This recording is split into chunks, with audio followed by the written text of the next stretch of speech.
ವಸಂತ ಮುಳ್ಳಿಯವರು ಅಂತ ಹೇಳಿ ಇವರು ಕಾಂಗ್ರೆಸ್ ಪ್ರದೇಶ ಕಾಂಗ್ರೆಸ್ ಸಮಿತಿಯ ಮಹಿಳಾ ಕಾರ್ಯದರ್ಶಿಯಾಗಿದ್ದಾರೆ. ಹಾಗೂ ಇವರು ವಿಶ್ವಕರ್ಮ ಮಹಿಳಾ ರಾಜ್ಯಾಧ್ಯಕ್ಷರಾಗಿ ಕೆಲಸ ಮಾಡ್ತಾಯಿದ್ದಾರೆ. ಇವತ್ತು ಇವ್ರಿಗೆಲ್ಲೋ ಒಂದು ಕಡೆ ಒತ್ತಡಕ್ಕೆ ಸಿಗಾಕೊಂಡಿರೋವಂಥ ಪರಿಸ್ಥಿತಿ ನಿರ್ಮಾಣ ಆಗಿದೆ. ಅದರಿಂದ ಇವರು ಮುಂದೆ ಇವರ ಭವಿಷ್ಯಕ್ಕೆ ಮತ್ತು ಎಲ್ಲೋ ಒಂದು ಕಡೆ ಸಮಾಜ ಸೇವೆಯಲ್ಲಿ ತೊಡಗಬೇಕು, ಈ ಸಮಾಜದಲ್ಲಿ ನಾನೇನೋ ಒಂದು ಕೆಲಸ ಮಾಡಬೇಕು ಅನ್ನೋ ಉದ್ದೇಶ ಇಟ್ಕೊಂಡು ಇವರು ಹೋರಾಟ ಮಾಡ್ತಾಯಿದ್ರೆ ಕೆಲವರು ಇವರ ಬಗ್ಗೆ ಅಪಪ್ರಚಾರ, ತೇಜೋವಧನೆ ಮತ್ತು ಮಾನಸಿಕ ಹಿಂಸೆ, ಕಿರುಕುಳ ಕೊಡ್ತಾ ಇರೋದು ಕಂಡು ಬರ್ತಾ ಇದೆ. ಇವತ್ತು ಇವರು ನಿಜವಾಗ್ಲೂ ಹೇಳಬೇಕು ಅಂದರೆ ನಮ್ಮ ಹತ್ರ ಇವರು ಸರ್ವ ಸಂಘಟನೆಗಳ ಒಕ್ಕೂಟಕ್ಕೆ ಬಂದು ದೂರು ಕೊಟ್ಟ ನಂತರ ಅವ್ರು ಹೇಳಿದ್ದು ಅನ್ನೋದು ಒಂದೇ ಒಂದು ವಿಚಾರ ಏನು ಅಂದರೆ 18 ಲಕ್ಷ ರೂಪಾಯಿ ನಾಗರಾಜ್ ಎಂಬುವರ ಹತ್ರ ನಾನು ತಗೊಂಡಿರೋದು ಸತ್ಯ. ಆದರೆ ಅದೇ ನಾಗರಾಜ್ ಅವ್ರಿಗೆ 27 ಲಕ್ಷ ರೂಪಾಯಿನ ದುಡ್ಡನ್ನು ನಾನು ಅವ್ರಿಗೆ ತಲುಪಿಸಿದ್ದೇನೆ, ಅದು ಬ್ಯಾಂಕಿನ ಮುಖಾಂತರ ಅಂತ ಹೇಳಿ ಡಾಕ್ಯುಮೆಂಟ್ ಸಲ್ಲಿಸ್ತಾರೆ. ನಾನು ನಾಗರಾಜ್ ಅವ್ರಿಗೆ ಹೇಳೋವಂಥದ್ದು, ತಾವು ಅಲ್ಟ್ರಾಸಿಟಿ ಪ್ರಕರಣನ ಅಂದರೆ ಅಲ್ಟ್ರಾಸಿಟಿ ಅನ್ನೋ ಒಂದು ಕಾಯ್ದೆನ ದುರುಪಯೋಗ ಯಾಕೆ ಮಾಡ್ಕೊತಾ ಇದ್ದೀರಿ? ಆ ದುರುಪಯೋಗ ಮಾಡಿಕೊಂಡೆ. ಆಮೇಲೆ ನೀವು ಕೊಟ್ಟಂಥ 18 ಲಕ್ಷದ ಪ್ರಕರಣ ಏನು ನ್ಯಾಯಾಲಯದಲ್ಲಿದೆ, ಅಲ್ಲಿ ತೀರ್ಮಾನ ಮಾಡಿದೆ ಈ ದೂರು ಫೇಕ್, ಅಂದರೆ ಈ ದೂರು ನೀವು ಸುಳ್ಳು ಪ್ರಕರಣ ಕೊಟ್ಟಿದ್ದೀರಿ ಅಂತ ಹೇಳಿ ಇದನ್ನು ನ್ಯಾಯಾಲಯ ತೀರ್ಮಾನ ಮಾಡಿದ್ದು. ಆದರೂ ಕೂಡ ಮತ್ತೆ ತಾವು ಅಲ್ಟ್ರಾಸಿಟಿ ಹಾಕ್ಸೋವಂಥದ್ದು, ಅವ್ರು ಮಾಡೋವಂಥ ಕಾರ್ಯಕ್ರಮಕ್ಕೆ ಹೋಗಿ ಅಡ್ಡಿಪಡಿಸೋವಂಥದ್ದು, ಆಮೇಲೆ ಮೈಸೂರಲ್ಲಿ ಪ್ರಕರಣಗಳು ದಾಖಲಿಸೋವಂಥ ಕೆಲಸನ ಮಾಡ್ತಾ ಇದ್ದೀರಿ. ಅದು ಮಾಡಬಾರ್ದು ಅಂತ ಹೇಳಿ ನಾನು ತಮ್ಮಲ್ಲಿ ಮನವಿ ಮಾಡ್ತೇನೆ. ಮತ್ತು ತಮ್ಮಲ್ಲಿ ಕೇಳ್ಕೊಳ್ಳೋದೇನೆಂದರೆ, ಒಂದು ಹೆಣ್ಣುಮಗು ಇದ್ದಾರೆ, ಆ ಹೆಣ್ಣುಮಗುಗೆ ನಾವು ಪ್ರೋತ್ಸಾಹ ಮಾಡಬೇಕು, ಅವರ ಬೆಳವಣಿಗೆಗೆ ಸಹಕಾರ ಮಾಡಬೇಕೇ ಹೊರತು ಆ ಹೆಣ್ಮಗುನ ಕುಗ್ಸೋ ಅಂಥ ಕೆಲಸ ಆಗೋದು ಬೇಡ. ನಿಮಗೆ ನಿಜವಾಗ್ಲೂ ಅನ್ಯಾಯ ಆಗಿದ್ದರೆ ತಾವು ಕೋರ್ಟಿನ ಮುಖಾಂತರ ಹೋಗಿ, ಅಥವಾ ಇವರಿಂದ ನಿಜವಾಗ್ಲೂ ಅನ್ಯಾಯ ಆಗಿದೆ ಅಂತ ಹೇಳಿ ತಾವೇನಾದರೂ ನಮ್ಮ ಹತ್ರ ಬಂದರೆ ನಾವು ಕೂಡ ನಿಮ್ಮ ಜೊತೆ ನಿಂತು ಇವರಿಂದ ನ್ಯಾಯ ಕೊಡಿಸ್ಲಿಕ್ಕೆ ಪ್ರಯತ್ನ ಮಾಡ್ತೇವೆ. ಅದು ಬಿಟ್ಟು ತಾವು ಸುಳ್ಳು ಪ್ರಕರಣಗಳು, ಸುಳ್ಳು ದೂರುಗಳನ್ನ ಕೊಡ್ತಾ ಇದ್ದರೆ ಯಾರೂ ಕೂಡ ಸುಮ್ಮನೆ ಇರೋದಿಲ್ಲ. ಇವತ್ತು ಎದು ಬಂದಿದ್ದಾರೆ ಇವರು ವಸಂತ ಮುಳ್ಳಿಯವರು. ಈಗ ನಾವು ಮಾನ್ಯ ಶ್ರೀಯುತ ಗೃಹ ಸಚಿವರಾದ ಡಾಕ್ಟರ್ ಜಿ ಪರಮೇಶ್ವರ್ ಅವ್ರಿಗೆ, ಮಹಿಳಾ ಆಯೋಗಕ್ಕೆ, ಕಮಿಷನರ್ ಅವ್ರಿಗೆ, DG ಅವ್ರಿಗೆ, ಮಾನವ ಹಕ್ಕುಗಳ ಆಯೋಗಕ್ಕೆ, ಮತ್ತು ಏನು ಅಲ್ಟ್ರಾಸಿಟಿ ವಿಂಗ್ ಏನಿದೆ ಅದಕ್ಕೂ ಕೂಡ ದೂರನ್ನು ಸಲ್ಲಿಸ್ತೇವೆ.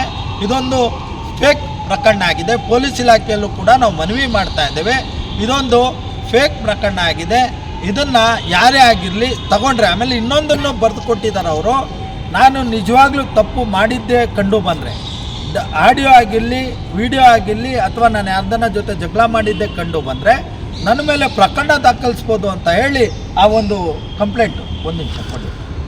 ಕಂಪ್ಲೇಂಟ್ ಕಾಪಿಯಲ್ಲೂ ಕೂಡ ಬರೆದು ಕೊಟ್ಟಿದ್ದಾರೆ.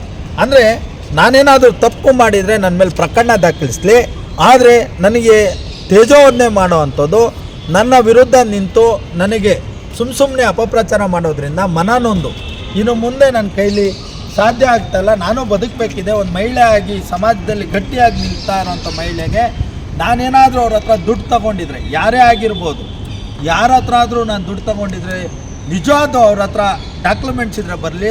ಅದು ಬಿಟ್ಟು ಇಲ್ಲ ಸಲ್ಲದ ಆರೋಪಗಳನ್ನ ಸೋಷಿಯಲ್ ಮೀಡಿಯಾದಲ್ಲಿ, ಆಮೇಲೆ ಕೋರ್ಟಲ್ಲೂ ಒಂದು ಆದೇಶ ಆಗಿದೆ, ಯಾವುದೇ ಕಾರಣಕ್ಕೂ ಇವರ ಬಗ್ಗೆ ಇಲ್ಲ ಸಲ್ಲದ ಅಪಪ್ರಚಾರಗಳನ್ನ ಮಾಡೋಂಗಿಲ್ಲ ಅಂತ ಹೇಳಿ ಕೋರ್ಟು ಕೂಡ ಆದೇಶ ಮಾಡಿದೆ. ಅಲ್ಟ್ರಾಸಿಟಿ ಅನ್ನೋ ಪ್ರಕರಣ, ಜಾತಿ ನಿಂದನೆ ಪ್ರಕರಣನೂ ಕೂಡ ಇವ್ರ ಮೇಲೆ ಮಾಡಿದ್ದಾರೆ. ಆ ಜಾತಿ ನಿಂದನೆ ಪ್ರಕರಣಕ್ಕೆ ಇವರು ಬೇಲ್ ಅಪ್ಲೈ ಕೂಡ ಮಾಡಿ, ಅಂದರೆ ಅದನ್ನು ತಗೊಂಡಿದ್ದಾರೆ. ಅದು ಯಾವುದೇ ಆಡಿಯೋ ಆಗಿರಲಿ, ವಿಡಿಯೋ ಆಗಿರಲಿ, ಯಾವುದೇ ಸಾಕ್ಷ್ಯಾಧಾರಗಳು ಇಲ್ಲದ್ರೂ ಕೂಡ ಇವ್ರ ಮೇಲೆ ಪ್ರಕರಣ ದಾಖಲಿಸಿರೋದು ಅಕ್ಷಮ್ಯ ಅಪರಾಧ ಅಂತ ಹೇಳಿ ನಾವು ಕೂಡ ಸರ್ವ ಸಂಘಟನೆಗಳ ಒಕ್ಕೂಟದಿಂದ ಇವ್ರ ಬೆಂಬಲಕ್ಕೆ ನಿಂತಿದ್ದೇವೆ. ಆದರೆ ಇವರೊಬ್ಬರೇ ಅಲ್ಲ, ಇವ್ರದ್ದೇನಾದರೂ ತಪ್ಪಿದರೆ ಖಂಡಿತವಾಗ್ಲೂ ನಾವು ಇವ್ರ ವಿರುದ್ಧನೂ ನಿಲ್ತೇವೆ. ಆದರೆ ಇವ್ರು ಹೇಳಿದ್ದಾರೆ, ನನ್ನ ಹತ್ರ ಡಾಕ್ಯುಮೆಂಟ್ಸ್ ಇದೆ ಸರ್, ನಾನು ಯಾವುದೇ ರೀತಿ ತಪ್ಪು ಮಾಡಿಲ್ಲ ಅಂತ ಹೇಳಿದ್ದಾರೆ. ನಿಮಗೇನಾದರೂ ನಿಜವಾಗ್ಲೂ ಅನ್ಯಾಯ ಆಗಿದ್ರೆ ಬನ್ನಿ ನಮ್ಮ ಜೊತೆ. ಆದರೆ ಒಂದು ಹೆಣ್ಣು ಮಗು ಇವತ್ತು ಈ ಸಮಾಜದಲ್ಲಿ ವಿಶ್ವಕರ್ಮ ಮಹಿಳಾ ರಾಜ್ಯಾಧ್ಯಕ್ಷರಾಗಿ ಅವರು ಕೆಲಸ ಮಾಡಿದ್ದಾರೆ, ಸಾಕಷ್ಟು ಜನಸೇವೆಗಳನ್ನ ಮಾಡ್ಕೊಂಡು ಬಂದಿದ್ದಾರೆ. ಈ ಸರ್ಕಾರದಿಂದ ನಿಗಮನೂ ಕೂಡ ಅವ್ರಿಗೆ ಆಗ್ತಾ ಇದೆ. ನಿಗಮ ಮಂಡಳಿಯಲ್ಲೂ ಕೂಡ ಒಂದು ಸ್ಥಾನ ಸಿಗಲಿಕ್ಕೆ ಒಂದು ಪ್ರಯತ್ನ ನಡೀತಾ ಇದೆ. ಆ ಹೆಣ್ಮಗುನ ಹತ್ತಿಕ್ಕುವಂಥ ಕೆಲಸ ಯಾರೂ ಮಾಡಬೇಡಿ. ಅಥವಾ ನಿಮ್ಗೆ ನಿಜವಾಗ್ಲೂ ಅನ್ಯಾಯ ಆಗಿದ್ದರೆ ಬನ್ನಿ, ಕೂತು ಮಾತಾಡಿ. ಪೊಲೀಸ್ ಇಲಾಖೆನೂ ಇದೆ, ನಾವು ಇರ್ತೀವಿ, ಎಲ್ಲರೂ ನಿಮ್ಮ ಜೊತೆ ಇರ್ತೀವಿ. ಎಲ್ಲರಿಗೂ ನಮಸ್ಕಾರ. ಈಗಾಗಲೇ 1 ತಿಂಗಳಿಂದ ನನಗೆ ತುಂಬ ಅಪಾದನೆಗಳನ್ನು ಮಾಡ್ತಾ ಯಾಕಂದರೆ ನಾನು ಏನು ಮಾಡಿದ್ದೀನಿ ಈ ಸಮಾಜಕ್ಕೆ ಅನ್ನೋದು ಗೊತ್ತಾಗ್ತಿಲ್ಲ. ಯಾಕಂದರೆ ಈಗ 1 ತಿಂಗಳು ಜೂನ್ 20ನೇ ತಾರೀಕು ನಾನು ಸಮಾಜದಲ್ಲಿ ನಮ್ಮ ವಿಶ್ವಕರ್ಮ ಸಮಾಜದ ಮಕ್ಕಳಿಗೆ ಪ್ರತಿಭಾ ಪುರಸ್ಕಾರ ಅಂತ ಕಾರ್ಯಕ್ರಮ ಇಟ್ಕೊಂಡೆ. ಅಂಥ ಕಾರ್ಯಕ್ರಮದಲ್ಲಿ ಬಂದು ನಾನು ದುಡ್ಡು ಕೊಡಬೇಕು, ನಾನು ಹಿಂಗೆ ಮಾಡಬೇಕು ಅಂತ ಹೇಳಿ ತುಂಬ ಗಲಾಟೆಗಳೆಲ್ಲ ಮಾಡಿದ್ರು. ನಾನು ಯಾವುದೇ ಕಾರಣಕ್ಕೂ ಒಂದು ಮಾತಾಡಿಲ್ಲ, ಒಂದು ವಾಟ್ಸಪ್ ಗ್ರೂಪಲ್ಲಿ ಮಾತಾಡಿಲ್ಲ, ಒಂದು ಟಿ ವಿ ಮುಂದೆ ಬಂದಿಲ್ಲ. ಯಾಕಂದರೆ ಇವತ್ತು ಭಾಳ ನೊಂದಿ ನಾನು ಇವತ್ತು ಕಮಿಷನರ್ ಆಫೀಸ್ ಮುಂದೆ ಮಾತಾಡ್ತಿದ್ದೀನಿ ಅಂತಂದರೆ ನನಗೆ ಕೊಡ್ತಾ ಇರೋ ಹಿಂಸೆ ಒಂದೊಂದು ಥರ ಅಲ್ಲ. ನಾನು ಎಲ್ಲ ದಾಖಲಾತಿ ನಾನು ಆವಾಗಲೇ ಅಚ್ಚುಕಟ್ಟಾಗಿ ನಡೀತಿರ್ತಕ್ಕಂಥ ಕಾರ್ಯಕ್ರಮದಲ್ಲಿ ಈ ಧನಲಕ್ಷ್ಮಿ ಅಂತ ಬಂದು ಮಹಿಳೆ ನನಗೆ ಭಾಳ ನಿಂದನೆ, ತುಂಬ ನೊಂದು ನಾನು ಇವತ್ತು ಮಾತಾಡ್ತಿದ್ದೀನಿ. ಅಂದರೆ ಒಂದು ಮಕ್ಕಳಿಗೆ ಪ್ರತಿಭಾ ಪುರಸ್ಕಾರ ಕೊಡಬೇಕಾದ್ರೆ ಆಕೆ ಬಂದು ಈ ಕೆಲಸ ಮಾಡ್ಬೋದಾ? ಸೊ ನೀವೇ ಹೇಳಿ. ಯಾಕಂದರೆ ನಾನು 1 ತಿಂಗಳಿಂದನೂ ಒಂದು ಟಿ ವಿನಲ್ಲಿ ಬಂದಿಲ್ಲ. ಯಾಕಂದರೆ ಎಲ್ಲಿ ಯಾವ ಥರನೂ ನಾನು ಕಾರ್ಯಕ್ರಮಗಳು ಕೊಡ್ಬೋದಾಗಿತ್ತು. ಇವರು ಯಾವ್ಯಾವ ಟಿ ವಿನಲ್ಲಿ, ನ್ಯಾಷನಲ್ ಟಿ ವಿನಲ್ಲಿ, ಯೂಟ್ಯೂಬು, ಫೇಸ್ಬುಕ್ಗಳಲ್ಲೆಲ್ಲ ಹಂಚ್ತಿದ್ದಾರೆ. ಯಾಕಂದರೆ ನಾನು ಒಳ್ಳೆ ಕೆಲಸ ಮಾಡಿದ್ದೀನಿ. ಇವತ್ತು 18 ವರ್ಷದಿಂದ ಸಮಾಜದಲ್ಲಿ ದುಡ್ದಿದ್ದೀನಿ. ನನ್ನ ಸಮಾಜ ಏನು ಅಂತ ನನ್ನ ಸಮಾಜದಲ್ಲಿ ಎಲ್ಲರಿಗೂ ಗೊತ್ತಿದೆ. ಆದರೂ ನಾನು ಇವತ್ತು ನೋವಿನಲ್ಲಿ ಹೇಳ್ಕೊತಿದ್ದೀನಿ ಅಂತಂದರೆ, ಯಾಕಂದರೆ ಈ ಕಷ್ಟ ಯಾವ ಹೆಣ್ಮಕ್ಳು ಬರಬಾರ್ದು. ಅಂದರೆ ಹೆಣ್ಮಕ್ಳು ಬರೋದೇ ಮುಂದೆ ಕಷ್ಟ. ಅಂಥದ್ರಲ್ಲಿ ನಾವು ಇಷ್ಟು ದಿಟ್ಟ ಹೆಜ್ಜೆ ಇಟ್ಟು ಹೋರಾಟ ಮಾಡ್ತಿದ್ರೆ ನಮ್ಗೆ ಈ ಥರ ಎಲ್ಲ ಕಷ್ಟ ಕೊಡ್ತಿದ್ದಾರಲ್ಲ. ನೋಡಿ, ನನ್ನ ಏನೇ ಇದೆ ದಾಖಲಾತಿ ನಾನು ಮೊದಲೇ ಹೇಳಿದ್ದೆ. ಯಾಕಂದರೆ ಟಿ ವಿ ಮಾಧ್ಯಮದಲ್ಲಿ ನಾನು ಕೊಟ್ಟಿದ್ದೆ, ನಾನು ಏನಿದೆ ನಾನು ಅದನ್ನು ದಾಖಲಾತಿ ಕೊಡ್ತೀನಿ ಅಂತ. ಇವತ್ತು ಅಷ್ಟೇ ಕೋರ್ಟಲ್ಲಿ ನನಗೆ ಆರ್ಡ್ರ್ ಆಯಿತು, ಸ್ಟೇ ಸಿಕ್ತು, ಮತ್ತು ಎಲ್ಲ ಥರನೂ ಆರ್ಡ್ರ್ ಕಾಪಿ ಕೊಟ್ಟಿದ್ದೀನಿ.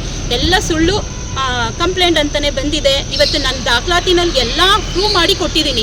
ಇವತ್ತು ಏನೇ ಇಲ್ಲ, ಸುಮ್ಮನೆ ಆದರೂ ಬಂದು ನನ್ನ ಮೇಲೆ ಟಿ ವಿನಲ್ಲಿ, ಗ್ರೂಪ್ಗಳಲ್ಲಿ, ವಾಟ್ಸಪ್ ಗ್ರೂಪಲ್ಲಿ, ಫೇಸ್ಬುಕ್ಕಲ್ಲಿ ಈ ಥರದ್ದೆಲ್ಲ ಏನಕ್ಕೆ ಮಾಡ್ತಿದ್ದಾರೆ ಅಂತ ನನಗೆ ಅರ್ಥ ಆಗ್ತಿಲ್ಲ. ಹಂಗಾಗಿ ಈ ನೋವನ್ನ ನಾನು ಈ ರಕ್ಷಣಾ ವೇದಿಕೆ ಅಂತ ಸರ್ವ ಸಂಘಟನೆಗಳ ಒಕ್ಕೂಟದಲ್ಲಿ ಬಂದು ಶಿವಕುಮಾರ್ ಅಣ್ಣನ ಇದರಲ್ಲಿ ನೇತೃತ್ವದಲ್ಲಿ ನಾನು ಕೊಟ್ಟಿದ್ದೀನಿ.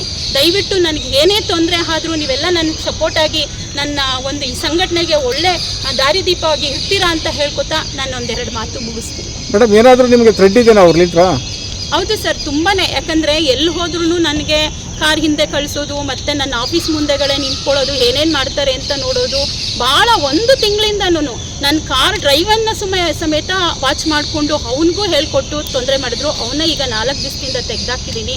ಮತ್ತು ಇದೇ ಥರ ಪ್ರತಿಯೊಬ್ಬರಿಗೂ ಎಲ್ಲರಿಗೂ ನಂದು ಗ್ರೂಪಲ್ಲಿ ಮತ್ತು ಎಲ್ಲರಿಗೂ ಫೇಸ್ಬುಕ್ಕಲ್ಲಿ, ವಾಟ್ಸಪ್ಪಲ್ಲಿ ನಂದು ವಿಡಿಯೋಗಳನ್ನ ಕಳಿಸೋದು, ಇವ್ರು ಹಿಂಗೆ ಅಂತ ಹೇಳೋದು. ಮತ್ತು ನನಗೆ ಭಾಳ ತುಂಬ ತೊಂದರೆ ಆಗಿದೆ. ಎಲ್ಲಿ ನನ್ನ ಮನೆ ಬಿಟ್ಟು ಹೊರಗಡೆ ಬರೋಕ್ಕಾಗ್ತಾ ಇಲ್ಲ. ನನಗೆ ಏನಾದರೂ ತೊಂದರೆ ಆದರೆ ನನ್ನ ಜೀವ ಕಳ್ಕೊಳ್ಳೋದಕ್ಕೂ ನನಗೆ ಭಾಳ ಇದಾಗ್ಬಿಟ್ಟಿದ್ದೀನಿ. ಏನೇ ತೊಂದರೆ ಇದ್ದರೂ ಅವರಿಂದನೇ ಸರ್ ಇಷ್ಟು ಆಗ್ತಿರೋದು. ಯಾಕಂದರೆ ಸಮಾಜಕ್ಕೆ ನಾನು ಒಳ್ಳೆ ಕೆಲಸ ಮಾಡ್ತಿದ್ದೀನಿ. ಸರ್ಕಾರಕ್ಕೂ ಮನವಿ ಹೋಗಬೇಕು. ನಂದು ಇಷ್ಟು ಸರ್ಕಾರದಲ್ಲಿ ಏನೇನು ಆಗ್ತಿದೆ ನೋಡಲಿ. ನನ್ನ ಮನವಿ ನಾನು ಕೊಡ್ತೀನಿ, ನಾನು ಸ್ಟೇಟ್ಮೆಂಟ್ ಕೊಡ್ತೀನಿ, ನಾನು ಆಫೀಸ್ ನಡೆಸ್ತಿರೋ ಆದಿ ತೋರಿಸ್ತೀನಿ. ಸುಮ್ಮನೆ ಆದರೂ ಎಲ್ಲ ಸುಳ್ಳು. ಅವ್ರು ಏನೇನು ತೊಗೊಂಬರ್ತಾರೆ ಎಲ್ಲರ ಹತ್ರನೂ ಹೇಳಿ ಸುಳ್ಳು ಹೇಳಿ ಕರ್ಕೊಂಬಂದು ಮಾತಾಡಿಸಿದ್ದಾರೆ. ಇವತ್ತು ಅದನ್ನೆಲ್ಲ ದಾಖಲಾತಿ ಕೊಟ್ಟು ನಾನು ಇನ್ನೊಂದು ಅವ್ರ ಬಗ್ಗೆನೇ ನಂದಿನಿ ಲೇಔಟ್ ಪೊಲೀಸ್ ಸ್ಟೇಷನಲ್ಲೇ ತುಂಬ ಇನ್ಸ್ಪೆಕ್ಟ್ರೇ ಹೇಳಿದ್ರು, ಮೇಡಮ್ ನಿಮ್ಮ ಬಗ್ಗೆ ಹೇಳೋದೇನಿದೆ, ನೀವೆಲ್ಲ ಪಕ್ಕ ಎಲ್ಲ ಇಟ್ಟು ತೋರಿಸ್ತಾ ಇದ್ದೀರಾ, ಅವ್ರ ಮೇಲೆ ಎಷ್ಟು ಕಂಪ್ಲೇಂಟ್ಗಳಿದ್ದಾವೆ ಗೊತ್ತಾ ಅಂತ. ಇವತ್ತು ಅಲ್ಲೂ ಬೇಕಾದರೆ ತನಿಖೆ ಮಾಡಿ, ಮಲ್ಲೇಶ್ವರನ್ ACP ಕೃಷ್ಣಮೂರ್ತಿ ಸರ್ ಹತ್ರನೂ ನಾನು ಚರ್ಚೆ ಮಾಡಿ ನಾನು ಕೊಟ್ಟಿದ್ದೀನಿ. ಅಲ್ಲೂ ಚರ್ಚೆ ಮಾಡಿ ಇವತ್ತು ಕಮಿಷನರ್ಗೆ ಕೊಟ್ಟಿದ್ದೀನಿ. ಇದೇ ಥರ ಗೃಹ ಮಂತ್ರಿಗಳಿಗೂ ಕೊಡ್ತೀನಿ, ಮತ್ತು ಪ್ರತಿಯೊಬ್ಬರು ಮಹಿಳಾ ಆಯೋಗಕ್ಕೂ ಕೊಡ್ತೀನಿ, ಮಾನವ ಹಕ್ಕುಗಳ ಆಯೋಗಕ್ಕೂ ನಾನು ಮೊದಲೇ ಕೊಟ್ಟಿದ್ದೀನಿ, ಇನ್ನೊಂದು ಸತಿ ಇವಾಗ ಕೊಡ್ತೀನಿ. ಇದಕ್ಕೆಲ್ಲ ಯಾವುದೇ ರೀತಿ ನನಗೆ ಒಂದು ತೊಂದರೆ ಆಗ್ದಂಗೆ ಇದೆ ನೋಡ್ಕೊಳ್ಳಿ ಅಂತ ನಾನು ಈ ಸಂಘಟನೆ ಯಾವತ್ತ ಕಾರ್ಯಕ್ರಮದಲ್ಲಿ ನನಗೆ ಎಲ್ಲ ಚಾನಲ್ಗಳೆಲ್ಲ ಹಾಕಿದಾಗ ನಾನು ಅದನ್ನು ಸ್ಟೇ ತೊಗೊಂಬಂದೆ ಸರ್. ಸ್ಟೇ ತೊಗೊಂಬಂದ್ರೆ ಅದು ನನಗೆ ಆರ್ಡರ್ ಆಗಿದೆ. ಇದು ಫೇಕ್ ಕಂಪ್ಲೇಂಟ್. ಅದು ಸ್ಟೇ ಉಲ್ಲಂಘನೆ ಏನಾದರೂ ಆಗಿದೆನಾ? ಹೌದು ಸರ್, ಉಲ್ಲಂಘನೆ ಅದು ನನ್ನ ಆರ್ಡ್ರಲ್ಲೇ ಇದೆ ಸರ್. ನೆಕ್ಸ್ಟು ಯಾವುದೇ ಥರ ಇವರಿಗೆ ಯಾವುದೇ ವಿಡಿಯೋದಲ್ಲಿ ಇವ್ರನ್ನ ಹಾಕಬಾರ್ದು ಅಂತ ಅನ್ನೋದೇ ಇದೆ ಸರ್.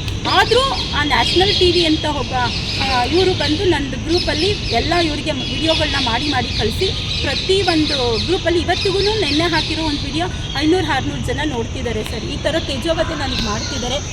ನಾನು ಇವಾಗ ಮತ್ತೆ ಇದೇ ಆರ್ಡರ್ನ ಇಟ್ಕೊಂಡು ಮತ್ತೆ ಕಂಪ್ಲೇಂಟ್ ಇವಾಗ ಕಮಿಷನರ್ಗೆ ಮಾಡಿದ್ದೀನಿ ಸರ್.